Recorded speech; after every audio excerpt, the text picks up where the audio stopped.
Gents, look, we've heard so much about Tyson Fury's energy drink. I want to know about your energy drink. How are you guys still doing it? I drink a lot of water.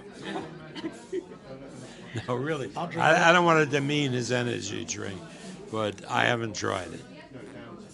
Frank, have you tried it yet? I'll drink a lot of wine. Frank, Bob, where are we with this whole... Where are we with Fury versus White? What's going on at the moment? What can you tell us? Well, we won the purse bid, and there were certain things we had to accede to. One of which was 10% of the bid had to go in escrow with the WBC, and that was done a day before it was due. So the WBC is holding over $4,100,000 of our money. Now we then had to send out contracts to everybody for the fight, and of course Tyson Fury signed his contract immediately, and we're having trouble with DILLIAN WHYTE because first they said they wanted more money, but for that they would participate in the promotion. Well, I thought they're getting plenty of money and they should participate in the promotion. But that's not their theory. So we sent them a bare bone contract in accordance with WBC rule, and they have that contract now, and the lawyer for DILLIAN WHYTE says they will sign that contract and send it back to us. And so that contract will come back, I believe, sometime next week, and then Frank will set the date of the press conference. And it may be a press conference with Tyson Fury and a contract. How long have these guys got to sign the contract? Contract's got to be signed by the 19th of February, and as Bob said, I expect as well that they'll sign it. If for any strange reason they don't, then he's out of it. Is this pretty normal that it may take a week or two to sort out? No. We entered into a purse bid, and there were terms of that purse bid were certain things have to be done. One of the terms were that contracts have to be lodged within 21 days. So he's got till the 19th, so he's doing nothing wrong at the moment. We'd have preferred him to have done it earlier so we could get out and do what we do together and promote, but it is what it is. See, they thought they had a real threat to get more money from us by saying they were not going to participate in promotional activities for the fight. Now, in a lot of circumstances, that might be a real threat. But on the other side, we got Fury, and we don't need anybody else promoting the fight. He promoted the Deontay Wilder fights in America against an American.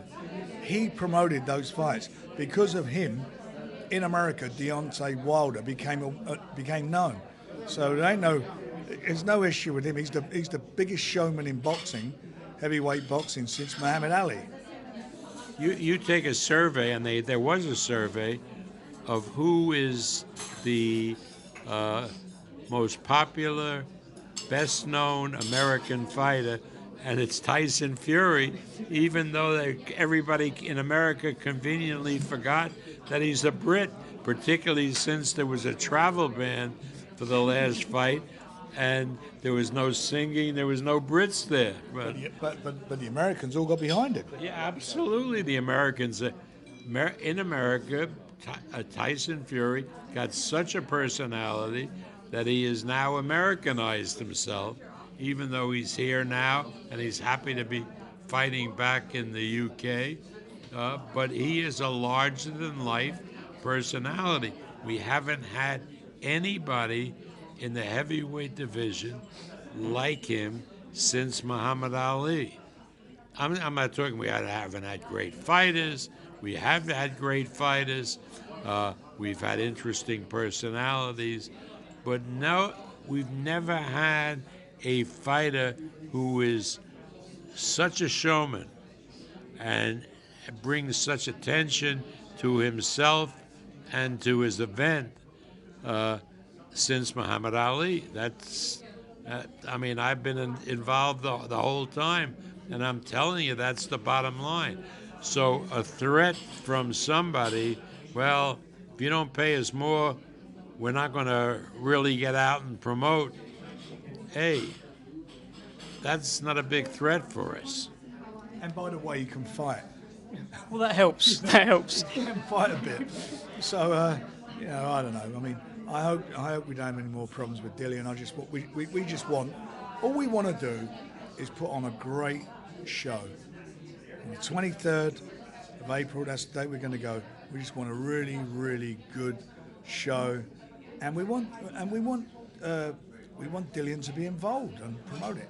It ain't the end. If he don't, that's his choice, and we'll get on with it. You know, it's not like between us we don't know how to promote a fight, and we got the best fighter to promote in Tyson Fury. Do you think Dillian Whyte is looking to gain any kind of mental edge from not participating, from not engaging? He's trying to get more money. Yeah. Simple as that. He's trying to hold us up. He's trying to hold us up because one thing, when you win a purse bid, it says that the fighters will help in ordinary ways to promote. Well, that's sort of ambiguous. And most fighters, because they're professional, they will promote. Now he's saying, I want extra money to promote, right? Because you're stuck paying me what the purse bid said, which is $7.3 million. And I want some more money from you to get out and promote. And our position is, well, we're not going to give it to you. Now, if the fight does enormously well, yeah, we'll give you a taste at the back end where everybody, you know, has made money. But we're not going to be put in a position where you're threatening us that you're not going to participate in the promotion. If he doesn't, he's a damn fool because, again, there's always tomorrow. And even if he loses the fight, which he figures to do, by participating in the promotion, he builds his own image and his own career. And secondly, and even more important, is that he really needs the exposure from this big fight, and his threat is that he's not going to avail himself of that exposure. Like, pulled the gun out, pointed it to his head, you don't give me more money, I'm going to shoot myself. What do you make of Eddie Hearn's comments that he is quite enjoying this silence from Dillian Whyte? He thinks it's funny, he thinks it's hilarious. What do we think? Who cares what Eddie Hearn thinks? And I ain't going to give him any credibility or credit.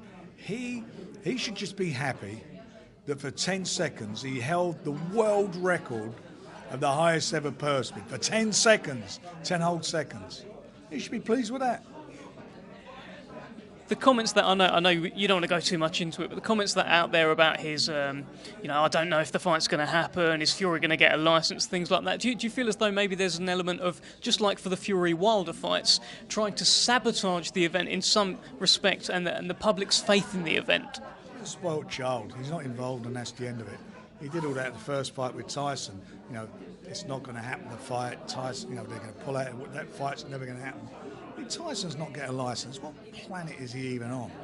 You know, it's just bullshit. It's just stupid. All he should be focusing on is one thing, and that's a fight that he's supposed to have control over, which is the fight between Usyk and AJ.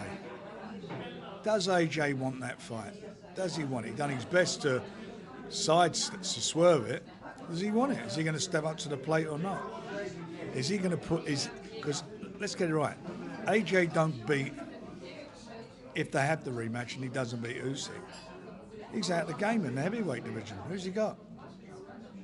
Usyk's gone. Usyk's, you know...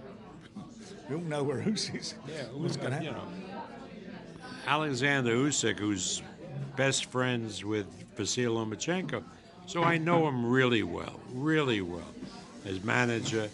And Joshua should concentrate on his fight with Usyk or not engage in a rematch. That's what Eddie should be thinking about.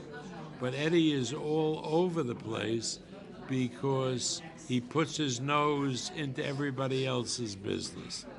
And that's why, because you can't put a mic and a camera in front of Eddie without Eddie taking off about everything, including stuff that's not his business.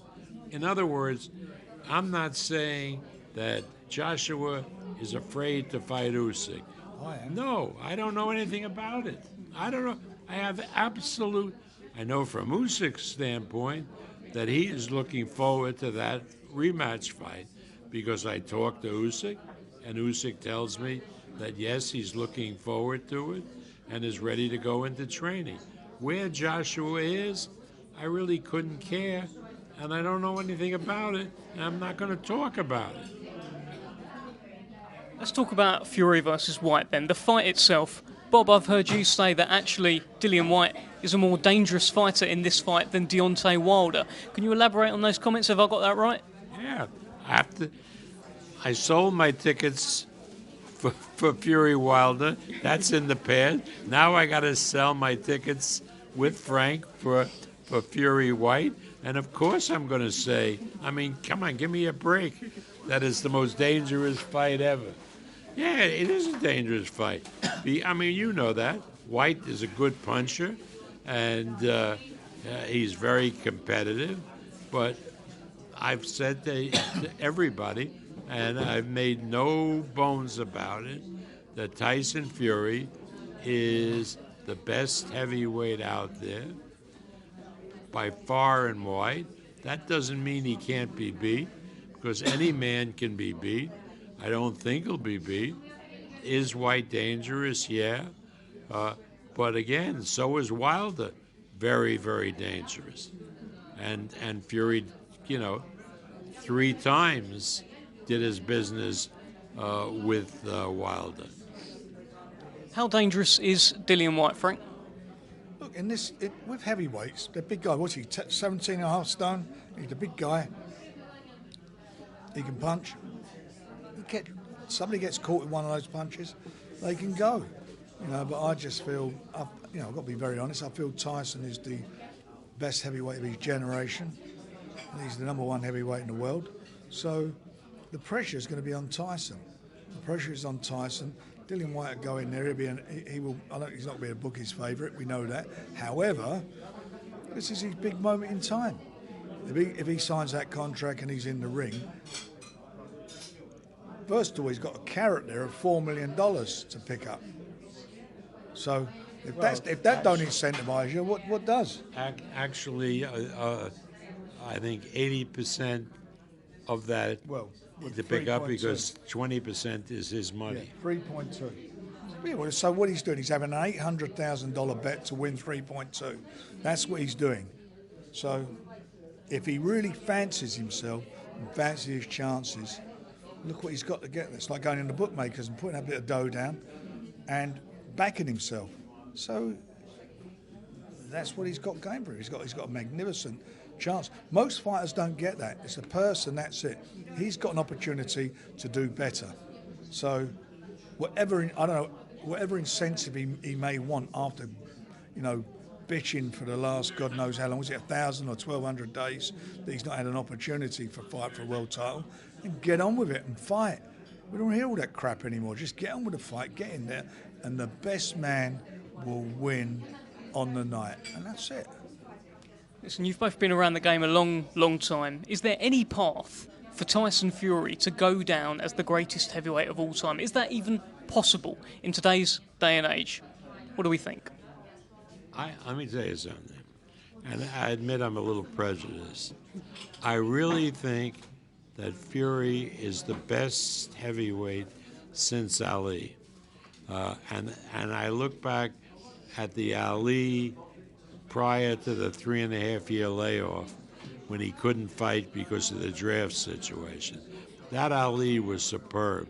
He was far and above better than any of his competition. Later, when he came back, some of his skills had eroded. But I really think that Tyson Fury is a more dominant fighter in his time than Mike Tyson, Lennox Lewis, Evander Holyfield were in their times. I mean, again, was he better than Lewis, Joe Louis, and Jack Johnson? How the hell would I know? I never saw those guys. But I'm telling you, based on my 57 years in the sport, I think other than that Ali, he is the best heavyweight I've seen. He's the best of his generation. There's no doubt about that.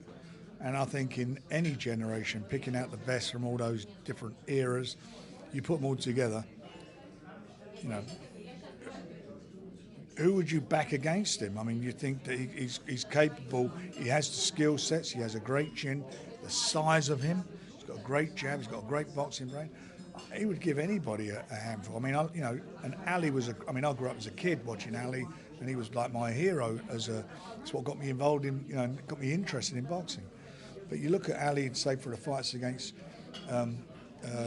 Ken Norton and so forth, and look at the skill sets. But that was the second Ali. Yeah, that was the Ali after the layoff. But Tyson's had the same thing. He was out the ring for 3 years. He's come back, and also with Tyson, he's had one fight in 2 years. So you look at all that and you think to yourself, how would he go with him? I mean, look, this guy's gone down on the floor from shots from the biggest, statistically, the biggest punching heavyweight out there, statistically, and certainly the biggest punching heavyweight in the last 30-odd years, and got up. In heavyweight history. And got up.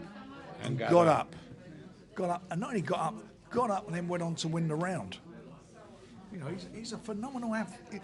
This is a guy who doesn't look like an athlete, but he's a phenomenal athlete.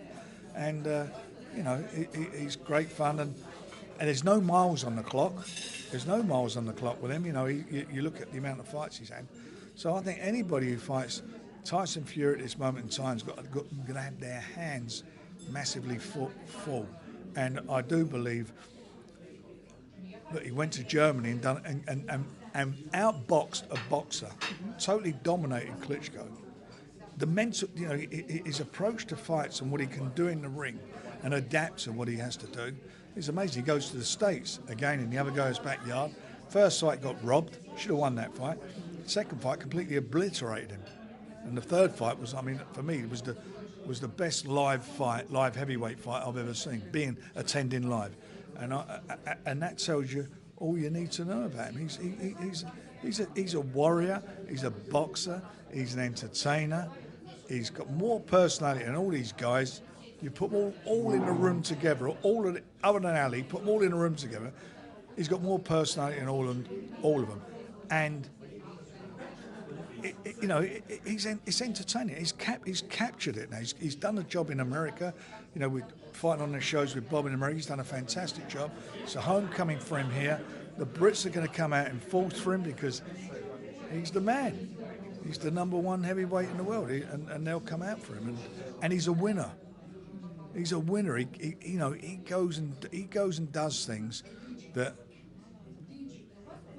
other heavyweights haven't done. British heavyweights haven't done. Put it on the line, go out there, bare his soul, and then and as I say, when you look at where he came from with the suicidal thoughts, the booze and the drugs and all that, it's phenomenal. He's phenomenal. And his boxing IQ is off the charts because usually when a boxer is well into his career, he won't change trainers. If he hasn't lost, he's not going to change trainer. Now, he had the knowledge to know that he had to change to an Emmanuel Stewart type trainer, like a Kronk Gym trainer. And he had experience in Detroit at the Kronk Gym where he had met Sugar Hill Stewart. And Sugar Hill became his trainer and totally changed his style. Frank was talking what a great boxer he was during the Klitschko days, and he's really morphed into a tough slugger who can dodge a punch, sometimes gets hit by the punch, but is in there to destroy his opponent. He's an offensive fighter. When guys go out like he's been doing, when they go out to move forward, they're looking to take their guy out. That's when you become vulnerable. That's when you expose yourself. When you're throwing that big shot, you're throwing that big right hand, your chin's there, you're open for the counter, and so. But you know what? He don't give a shit. He just, excuse my French, he goes out there and he knows what he wants to do, and he knows what he's got to do against a particular opponent. He gets it. He knew what he had to do with Deontay Wilder. He was a good fighter. He knew he had to put him on his back foot, and that's what he did. Where would Dillian White rank in terms of Tyson Fury's best wins? Look, you can only beat what he's the mandatory. So he's the guy who is in the number one spot. British public know who he is. So where do I think he is? I'll tell you after the fight, because that's what you're going to watch, the fight. And if Dillian White's got anything about him, if he's got anything about him, he's going to have to put it all on the line. Like Tyson put it all on the line in the States. He's going to have to put it on the line, get out there, and he knows that he's got to back Tyson up. He knows he's got to be, he ain't going to outbox Tyson, so he's going to have to go and trade with him. He's going to have to go and have a shootout with him if he's got anything about him. And I think he's got something about him. I think he will come and do that. So it's going to be bloody exciting. You may come away from it. It may be one of the best heavyweight fights we've seen in this country. Who knows? Because Tyson. One thing for Tyson, and he said earlier on in an interview today, he ain't backing off this fella. So you're going to have that. Well, that's that fight completely sold. Just a quick one on the light heavyweight situation. Obviously, the WBO light heavyweight champion is Joe Smith. He's with Top Rank. Anthony Yarde is the mandatory. What's the latest on that? I understand that the unification was being explored. There'll be a unification battle between Joe Smith and Artur Beterbiev. Beterbiev has two of the titles. Joe Smith has the BO title. And I promise Frank that if a fight with Canelo doesn't materialize right afterward, which is no reason for me to believe that it will, that we're happy to come over here, whether it's Beterbiev or Joe Smith, to fight Yarde here in London sometime in the fall. We would have done the Beterbiev fight with Joe Smith earlier, but we got Ramadan. He's very religious, Muslim, Beterbiev is, and so April is out, month of April, and then he told me that it's going to take him time to train because he wouldn't have been able to train during Ramadan, and so that's why that fight is with Joe Smith will be the end of June, and then in October, November, the plan is to have the winner come over here and fight Yarde. So Anthony Yarde lies in wait, Frank. Yeah, he's the mandatory contender in the WBO, so he'll be out again. We want him out in April, keep him busy, and then we want to get this big fight on because, you see the true Anthony Yarde in that last fight, and whether he fights here or the States, I want the fight here. We got that, and Bob says no problem, bringing either guy over it. That's going to be a great fight. It will be excitement. It will be exciting. I mean, the winner of those two, that fight's going to be a good fight between Joe and Burby Sam. That's going to be an excellent fight.